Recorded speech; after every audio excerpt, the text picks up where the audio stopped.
Welcome back to the deep dive. Today, we are taking all the source material you've sent us, and we're going to try and cut through, all the noise to focus on a figure who is so often defined by his predecessor. The long shadow. The longest shadow, right. But his own tenure, which is now well over a decade, has been defined by something completely different. We're talking about unprecedented, just staggering financial and logistical scale. We're talking about Apple CEO Tim Cook. And you have to start this conversation with the numbers. It's almost the only way to grasp the scale that he operates on. We're talking about the man leading what is, consistently the world's largest tech company by revenue. And what are those numbers? Well, just for 2023, it was U.S. $394.33 billion in a single year. And his own personal path kind of mirrors that scale. As of December 2025, his estimated net worth is floating around $2.6 billion. But, those numbers, as big as they are, they really only tell part of the story. The real mission for us in this deep dive is to get under the hood, to understand the mechanism behind that growth. I mean, Cook inherited a company in 2011 that Steve Jobs had already made into a global powerhouse. It's a cultural phenomenon. Exactly. And yet, from that point, from 2011 to 2020, he somehow managed to more than double Apple's revenue and profit. And he watched its market value just surge from, $348 billion to an absolutely astonishing $1.9 trillion. Right. And that kind of trajectory, that doesn't just happen by accident. Not at all. So that's the real puzzle we're tackling today. For you, the learner, who wants that really thorough understanding. How does the operations guy, the efficiency and logistics genius, follow the visionary icon? And not just keep the lights on, but catapulted the company into a territory no company had ever seen before. So this dive is really for anyone who needs to understand more than just the job title. It's about the calculated strategic decisions, the profound personal sacrifices, and frankly, the incredible geopolitical tightropes that you have to walk as a modern global executive. It's a fascinating story. Okay, so let's break this down. We're going to start at the bedrock, right? Right. His roots in Alabama, the intellectual framework that made him arguably the world's most effective supply chain manager. Then we have to get into the leadership transition, the dramatic cultural shift after Jobs, and maybe some of the necessary ruthlessness he had to use to really cement his own authority. And finally, we absolutely have to dissect the complex and, sometimes controversial dual role he plays. He's a global business leader, but he's also a very public policy advocate. And that gets really complicated when we look at his critical relationships with, say, China and the U.S. government. So let's start at the very beginning. Let's root Tim Cook and his foundation. He was born Timothy Donald Cook, November 1st, 1960, in Mobile, Alabama.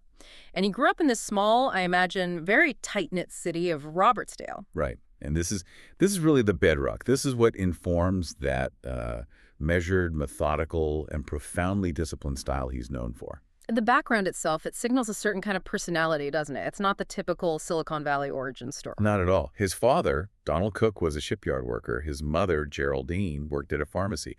I mean, this is a very grounded, working-class American background. It's a world away from that, freewheeling, countercultural ethos we associate with a lot of tech founders.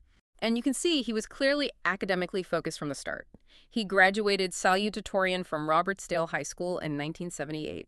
Which is second in his class. And his academic path after that, it just shows this relentless focus on the mechanics of efficiency. It's so crucial to everything he does later. Yeah, he wasn't off pursuing abstract arts or pure computer science. He went straight for the practical stuff, solving problems of industrial scale. He gets a Bachelor of Science in Industrial Engineering from Auburn University in 1982. And that industrial engineering degree is it's so key. That whole discipline is about optimizing complex processes, right? Maximizing output, minimizing waste. It's the absolute antithesis of chaos. It's the science of how. It is. And then he tops that off with this really crucial piece of intellectual armor, an MBA from Duke University, which he gets in 1988. And not just any MBA, he was recognized as a Fuqua Scholar. Okay, so for anyone who's not familiar, what does being a Fuqua Scholar actually signify? It places him at the absolute top echelon of business school graduates. It's a designation for students who achieve, the highest academic distinction. So it essentially stamped him very early on as a top-tier business mind who could synthesize that engineering process with high-level financial strategy. So you have this combination, the engineering brain for process and the MBA brain for strategy. It's almost the perfect, purpose-built profile for the person who would eventually be tasked with running the world's most complex, highest volume, and fastest-moving supply chain in consumer electronics. It gave him the framework for the next phase of his career, which was almost entirely dedicated to fulfillment, logistics, and supply chain mastery. Right. Which brings us to the pre-Apple era. This is where he's building that really formidable operational resume. Before he was the CEO of Apple, he spends 12 years climbing the ranks at IBM. At IBM's personal computer business, yeah. Mm-hmm. He eventually rises to become the director of North American fulfillment. And we have to stop and think about what that means in context. This is the 80s and early 90s. IBM was the titan. It was the definition of corporate scale. It was everything. Yeah. And Cook was responsible for this enormous task of making sure that PCs and components and peripherals were all moving smoothly across an entire continent. And this is in a market that was just exploding, changing day by day. It taught him scale, rigidity, and what happens when those supply chains fail. So after IBM, we see a couple of brief but very strategic executive jumps. They seem to cement his reputation as this world-class fixer. He serves as COO for Intelligent Electronics Computer Reseller Division. Which is distribution, a brutally, brutally difficult business to be in. And then, crucially, he's recruited to Compaq. He serves as the vice president for corporate materials there. And Compaq, at that time, it was a hugely successful, stable company. He was on a fast track. He was. It looked like he was heading for a very comfortable, very high-level corporate life. Yeah. But his tenure at Compaq only lasted for 6 months. And this is where the story gets really interesting. Because in 1998, he has that fateful meeting with Steve Jobs. This is the pivotal decision, the once-in-a-lifetime risk that changes absolutely everything. And it's a classic case study in strategic decision-making. Cook himself admitted that, a purely rational analysis looking at spreadsheets, it all favored staying at Compaq. He was highly paid, secure, working for a stable, thriving company. Exactly. His closest advisors, everyone around him, urged him not to leave. Apple at that time was. Yeah. It was teetering on the edge of bankruptcy. Its products were a mess. Its operations were just chaotic. So it was an intuitive leap, an emotional one. He's throwing caution and all the rational analysis to the wind. He explained later that his decision really came down to the chance to work for a creative genius. And to resurrect what he saw as a great American company. It wasn't about the logic, it was about the mission, which shows this deep, almost, you could call it a patriotic belief in Apple's potential, even when the books looked absolutely terrible. So he joins Apple as the senior vice president for worldwide operations. And what he does next is, you could argue, the single most significant non-product-related transformation in Apple's entire modern history. Oh, absolutely. He didn't just tweak the operations. He fundamentally dismantled the old Apple operating model, which was just weighed down by immense, crippling inefficiency. Let's break down that transformation because it really is the definition of his genius. He takes immediate, drastic action. He starts closing factories and warehouses that Apple actually owned. Right. And he shifts the entire manufacturing responsibility over to contract manufacturers. So why was that so important? Why not own your own factories? Because owning factories means you have huge fixed costs, and you have a major risk of technological obsolescence. If you own the factory that makes the G3 processor, and then the G4 comes out, you're stuck. You're stuck with a very expensive building. Exactly.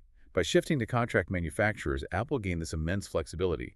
They could instantly scale production up or down based on demand, all while getting rid of huge capital expenditures. And the most revolutionary result of this was the staggering reduction of the company's inventory. I mean, Apple had historically measured its inventory in months of product just sitting in warehouses. Months. And Cook famously took that down to a matter of days. Which is just, it's hard to even comprehend that shift. Well, inventory's risk, especially in fast-moving, high-value consumer electronics.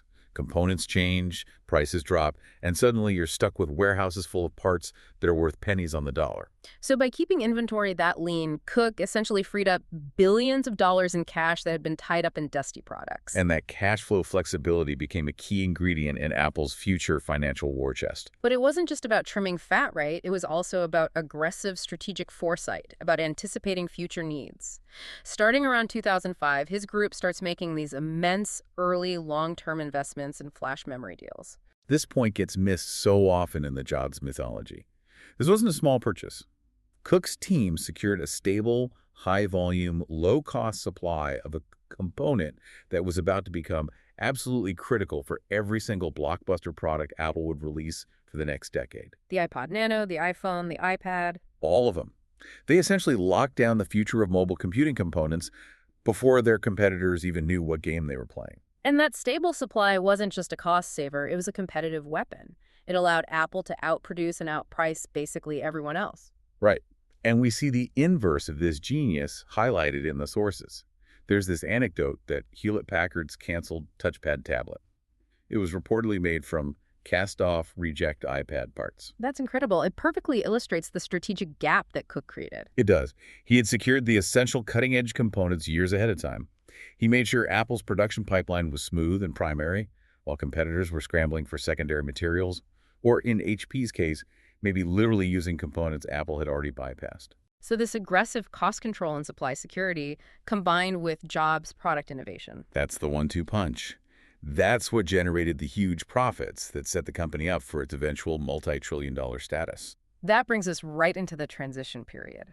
The story of Apple's comeback from that mid-90s death spiral is so often credited entirely to Jobs.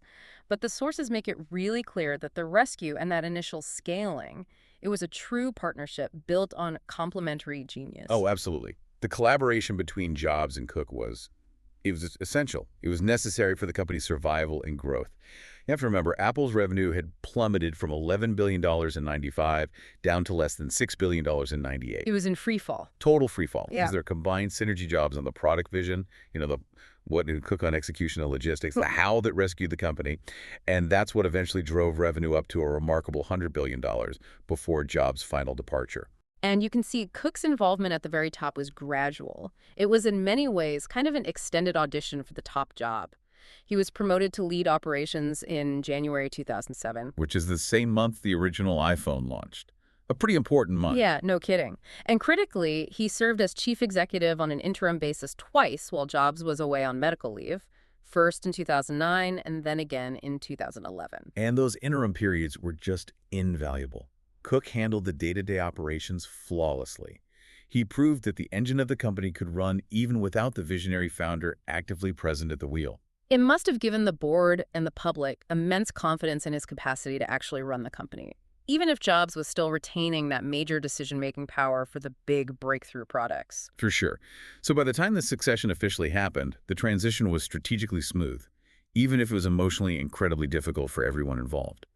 Cook was formally named the new CEO on August 24, 2011. Right after Jobs resigned and just 6 weeks before he passed away on October 5th. Yeah.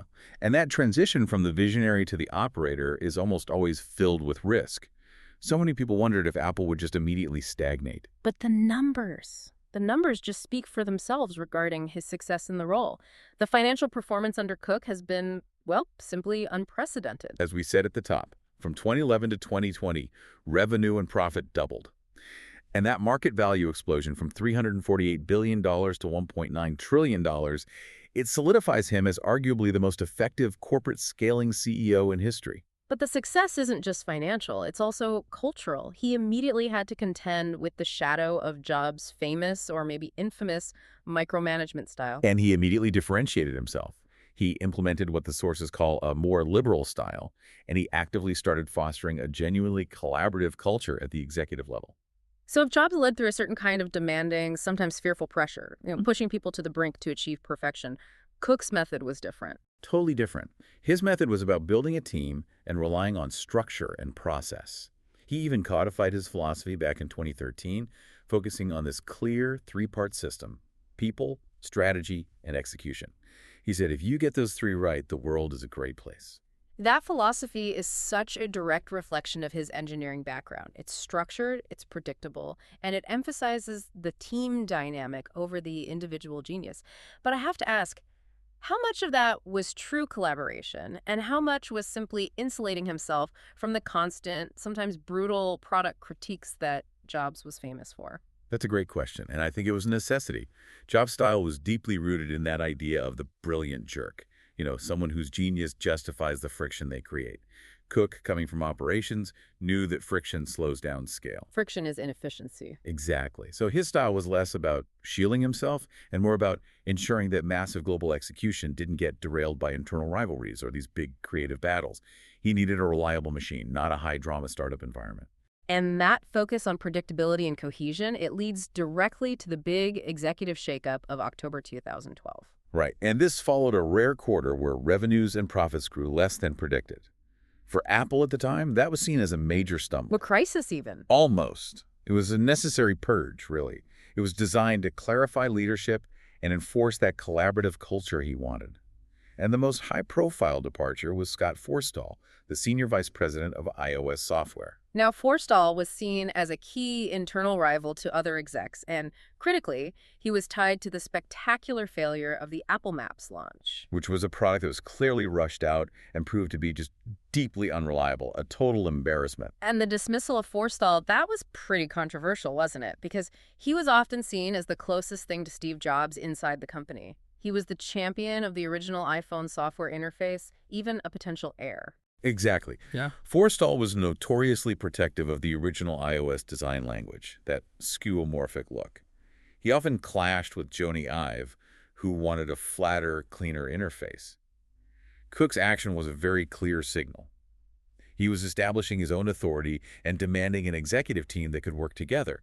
He wanted to reduce those rivalries between executives. And the way Cook handled Forstall's duties, it shows exactly how he decentralized power. He didn't just give one person all that control. No, he divided those considerable responsibilities among 4 key executives.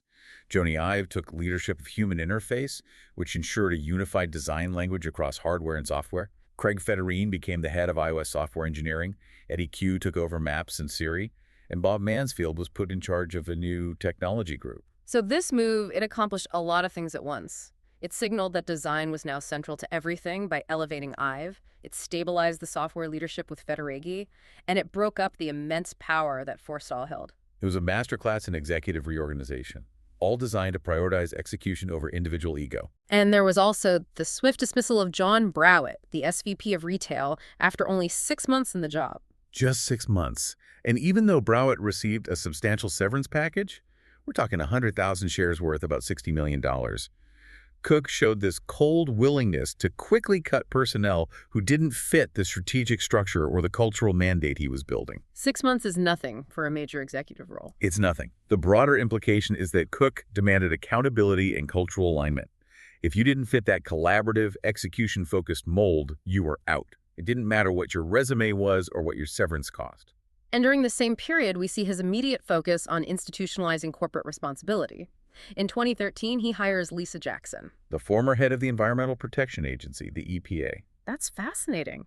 Hiring a high-profile former government regulator specifically to help with Apple's renewable energy activities and increase charitable donations, that's not a common move for a tech CEO back then. It was a profound statement.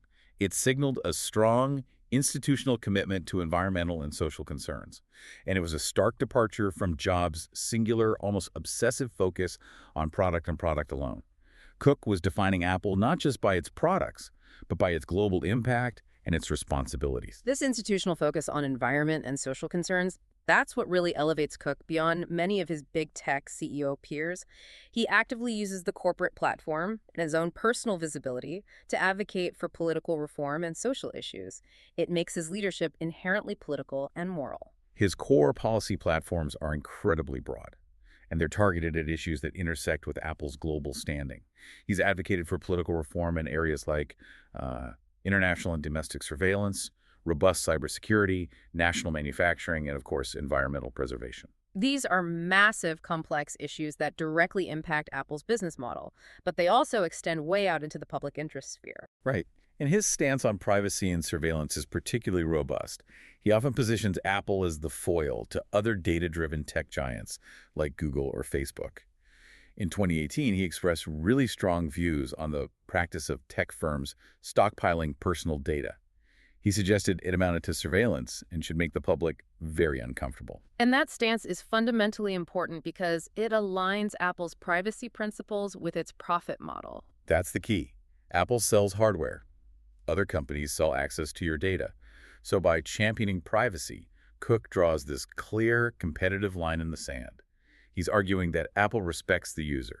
He's actively lobbying against the data harvesting models that define so much of the rest of the industry. And then you have the incredibly provocative move he made regarding climate change. In February 2014, he openly challenged Apple shareholders who didn't align with the company's strong views on sustainability. He told them essentially that if they disagreed with Apple's aggressive commitment to renewable energy and sustainability, they should get out of the stock. That's an almost unprecedented power move. You have the CEO explicitly placing the company's moral and environmental mission ahead of the typical goal of just maximizing investor harmony at all costs. He really redefined the implicit contract between Apple and its investors. On social issues, he's been just as forthright. After the tense discussion around ending the DACA immigration program in 2017, Cook strongly defended the program. He said he was shocked, stating, "This is unacceptable. This is not who we are as a country." And his defense wasn't just abstract moralizing. DACA beneficiaries are crucial to the U.S. economy. Many are employed in the tech sector, including at Apple. So by taking such a strong moral stand, he was simultaneously protecting key employees and positioning Apple as a compassionate, ethical employer. He was bridging human and corporate interests seamlessly. This commitment to advocacy brings us to maybe the most defining personal stance of his career, the historic decision to publicly disclose his sexual orientation. This was a massive culture-shifting moment in corporate America. Oh, absolutely. In October 2014, in this deeply personal editorial for Bloomberg Business, Tim Cook became the first and only chief executive of a Fortune 500 company to publicly come out as gay. And this was not a small moment. It instantly put a face to the LGBTQ community at the very pinnacle of global commerce. To be the CEO of the world's most valuable company and to choose to open up a part of your life that had been so intensely private, that's an incredible personal sacrifice, regardless of how accepting society has become. So what drove that decision? Why then, after maintaining his privacy for so long? Well, according to the sources, he'd been open about his sexuality internally for years. His colleagues knew. Yeah. But he initially valued his public privacy above all else. He later clarified that he realized he was valuing it too far above what I could do for other people. So it was a conscious decision to leverage his visibility for the greater good. Exactly. He hoped that his openness, his example, could offer assistance and hope to LGBTQ youth who are dealing with incredibly difficult issues. Homelessness, bullying, suicide. That shifts the motivation from simple self-disclosure to an act of public service. And the closing thought of his op-ed was so powerful. He gave us this enduring analogy for social change. He said, "We pave the sunlit path toward justice together, brick by brick. This is my brick." It's beautiful. It frames his identity disclosure not as a personal announcement, but as this deliberate act of using his immense platform to contribute to the cause of social justice. And he handled the announcement with the same measured, strategic precision he uses in operations. He consulted with public figures who had been through similar disclosures, like Anderson Cooper. He made sure the announcement was timed so it wouldn't distract from core business interests. It's classic Cook. Strategic management of public opinion. Yeah. And we also see this intertwining of his identity and his origins reflected in his actions that year. He attended the San Francisco Gay Pride Parade in June of 2014, and notably, he was inducted into the Alabama Academy of Honor later that year. And he used that opportunity to speak on the state's challenging record regarding LGBT rights. Right. So his influence is being exerted not just in Silicon Valley, but back home in the South, where he came from. So this next section, it forces us to confront the really difficult reality of leading a company like Apple. Cook's idealism and his policy advocacy, they have to constantly collide with the controversial high-stakes trade-offs required to operate a massive global enterprise. And there's no better example of this than China. He has spent so much of his tenure navigating this tightrope walk between American values and the absolute necessity of accessing the Chinese market and manufacturing base. The strategic engagement with China is simply non-negotiable for Apple's bottom line. The country serves as its primary manufacturing hub, the massive Foxconn facilities, and it's a huge consumer market. So Cook's presence there is frequent. The sources say he traveled to China in May 2016, right after the government shut down Apple's online iTunes Store and Apple Books Store. He spoke at the World Internet Conference in December 2017. Right, but the sources reveal the most consequential piece of this engagement. It's a massive, secretive deal that Cook personally negotiated in 2016 with Chinese officials. We're talking about a $275 billion deal designed to ensure market access and cooperation for years to come. That is an astonishing amount of money, nearly $300 billion in investment and commitments. And while that secured market access and manufacturing stability, this deal was widely criticized. It was, because it reportedly paved the way for increased censorship by Apple in China. It was essentially seen as trading values for access. This is the ultimate tension, isn't it? When you look at the specific concessions, the moral compromises become crystal clear. They do. The sources detail several instances of compliance with government mandates. The removal of Muslim content, including a popular Quran app, preventing users from entering numbers that refer to the date of the Tiananmen Square massacre. It goes on, right? Censoring Chinese words like human rights or democracy from the App Store. And even manipulating Apple Maps to support China's position in the Senkaku Islands dispute by making Chinese-claimed islands appear larger on the map. Those are profound concessions. They go directly against Apple's stated values on human rights and freedom of expression. Given Cook's strong public stances on DACA and LGBTQ rights in the U.S., how does he rationalize the censorship required to operate in China? Is this just necessary compliance, or is it a fundamental moral failure? Well, it forces us to ask that question. Can any CEO of a global trillion-dollar company truly be a pure advocate? The reality is that the operational necessity of the Chinese manufacturing ecosystem is the lifeblood of Apple. If Apple loses access or goodwill in China, its entire global supply chain collapses. So the $275 billion deal likely included commitments to invest heavily in Chinese tech and local employment, Making Apple too big and too integrated to be easily expelled. That's the thinking. And we saw this tension play out very publicly and dramatically in 2019 during the Hong Kong protests. Apple removed an app that was being used by pro-democracy protesters to coordinate their movements. And lawmakers just pounced on that, criticizing it as censorship, urging Cook to prioritize values above market access. What was his defense? His internal defense, which was shared in a letter, typically focused on legality and safety. He argued the app was being used to target and harm individual police officers, and therefore it violated Apple's terms against promoting illegal activity or violence. But critics saw that as simply finding a convenient legal justification to appease the Chinese government and maintain access. It's the defining geopolitical tightrope of his tenure. And yet, at the same time, he's building deep academic ties there. He was appointed chairman of the advisory board for Tsinghua University's economics school in 2019. It's a constant, multifaceted strategy of deep engagement, balancing compliance, investment, and soft power. Now, if we shift to the U.S., his affiliations with the Donald Trump administration also require some careful, impartial reporting. It shows the necessity of maintaining access to power, regardless of a CEO's personal politics. Exactly. And historically, Cook has operated strategically across the political spectrum. He donated to Barack Obama in 2008. He supported Democratic Senators Chuck Schumer and Patrick Leahy, but he also hosted a fundraiser for Republican Senator Rob Portman. He even raised funds for Hillary Clinton's 2016 campaign and was apparently considered as a potential vice president candidate in that cycle. So the historical context confirms he's a strategic player. He's focused on relationships, not partisan loyalty. So when Trump took office, Cook's engagement continued seamlessly. The sources note he personally donated $1 million to Donald Trump's inaugural committee. And he attended the inauguration ceremony alongside other massive figures like Elon Musk, Mark Zuckerberg, and Jeff Bezos. It's the textbook maneuver for a major global CEO. You maintain access and visibility at the highest levels of government to ensure your company's interests are heard, especially when you're facing threats of tariffs or regulatory changes. But the relationship wasn't always strictly formal or serious. We have to talk about the infamous Tim Apple moment in March 2019. Right, where President Trump mistakenly referred to him by that name during a business roundtable. It was a potentially awkward moment that Cook handled with absolute mastery and a bit of digital savvy. He did. He simply changed his display name on Twitter to reflect the mistake.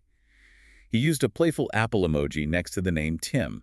It turned a moment of potential embarrassment into a viral, humanizing, and strategically non-confrontational moment. And crucially, that relationship culminated in a strategic financial alignment. It was designed to protect Apple's U.S. interests and align with the administration's priorities. In August of 2025, according to the source's timeline, Cook visited the White House.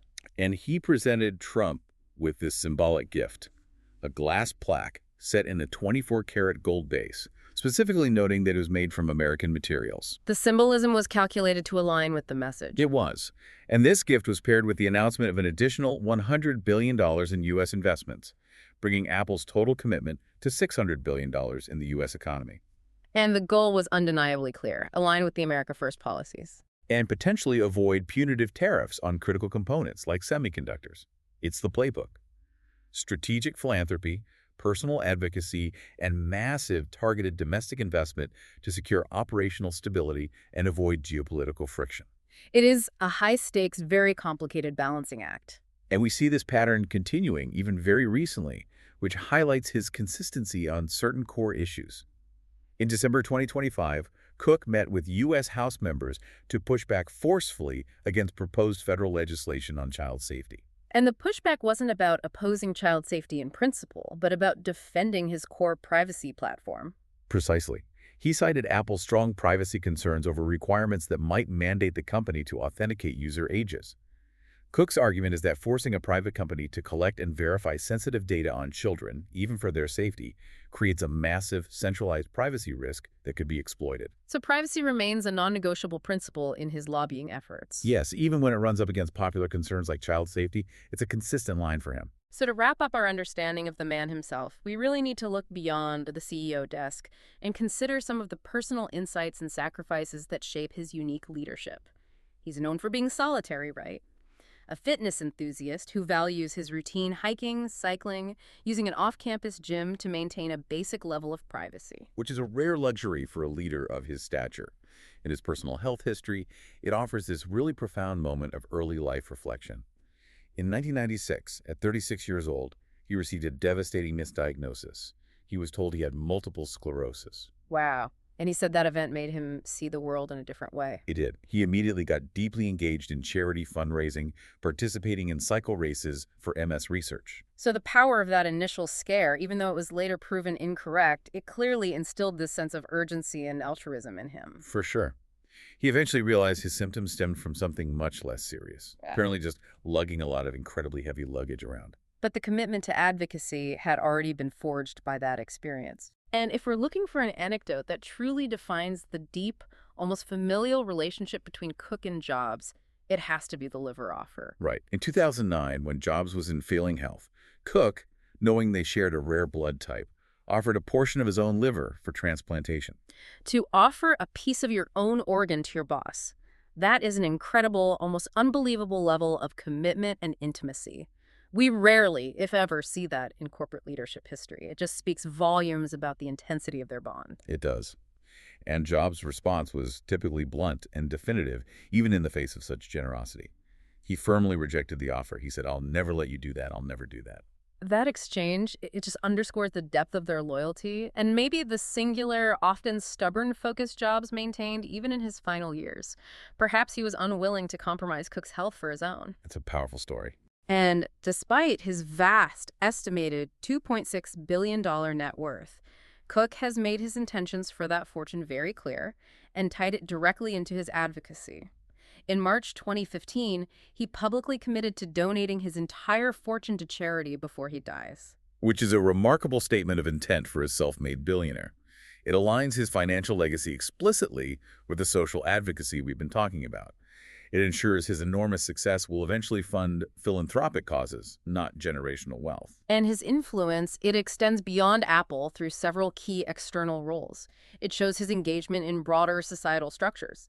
He's served on the board of directors of Nike since 2005. Which is a key indicator of his understanding of supply chain branding and global marketing. It's a perfect fit. He also sits on the board of the National Football Foundation, which reflects his love for sports and American institutions.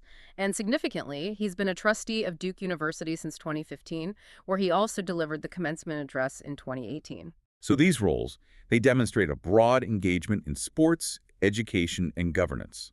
It confirms his reputation as a pillar of the global establishment. And finally, his legacy is already etched in numerous major honors, which confirms his influence transcends just technology and commerce. He's appeared on the Time 100 list of most influential people not just once, but twice, 2012 and 2021. He was named the Financial Times Person of the Year in 2014 and Fortune's World's Greatest Leader in 2015. And significantly, he was recognized specifically for his social advocacy. He received the Courage Against Hate Award from the Anti-Defamation League in 2018. And his honorary degrees from institutions like the University of Glasgow and the University of Naples Federico II, they just further underscore this recognition of his global impact in science, innovation, and leadership, not just profitability. So what does this all mean for you, the learner, taking this deep dive with us today? I think the key takeaway of the Tim Cook era is that it's defined by a brilliant synthesis. He combined operational excellence, taking inventory control to a lethal industry-defining level with financial mastery, exploding the market value. And a determined willingness to use the corporate platform to advocate for social change in areas like privacy, DACA, and LGBTQ rights. He successfully transitioned Apple from a company that was defined almost entirely by the genius products of its founder to one defined by massive, profitable scale and calculated, sometimes controversial, global diplomacy. He took the revolutionary genius of the early era and he converted it into a reliable, gargantuan machine of sustained profit. But let's revisit that enduring internal debate. As far back as 2016, some analysts started comparing Cook to the former Microsoft CEO, Steve Ballmer. Now, why Ballmer? Well, Ballmer was financially successful. He massively grew Microsoft's revenue and profit during his tenure. But he was often criticized for failing to launch any revolutionary new product categories. He missed the boat on search, mobile, and tablets. And the critics argued that was a failure of vision compared to Bill Gates. So the comparison was made because, for a time after Jobs' death, there was a perception that the innovation engine at Apple had cooled down, that Cook was stabilizing and scaling, but not producing a new, world-altering product category in the same way the Mac, the iPod, and the iPhone had been. Right. The critics worried that operational stability had replaced breakthrough product risk. And this raises a really important question for you, the listener, to consider. Given the astronomical financial explosion, the sustained profitable growth, and the public advocacy under Cook, how should history ultimately weigh the value of operational stability and ethical consistency, or the lack thereof, in the necessary compromises in places like China, against the quest for revolutionary, world-altering product innovation? What is the most crucial attribute for leading a global trillion-dollar company in the modern era? Is it the visionary genius of the product? Or is it the genius of the operation and the scale? The ultimate innovation may not be the next device you hold in your hand, but the sheer logistical feat of reliably delivering billions of those devices to every corner of the planet year after year. Something to mull over as you contemplate the strategic logistics of your own career. That was the deep dive on Tim Cook.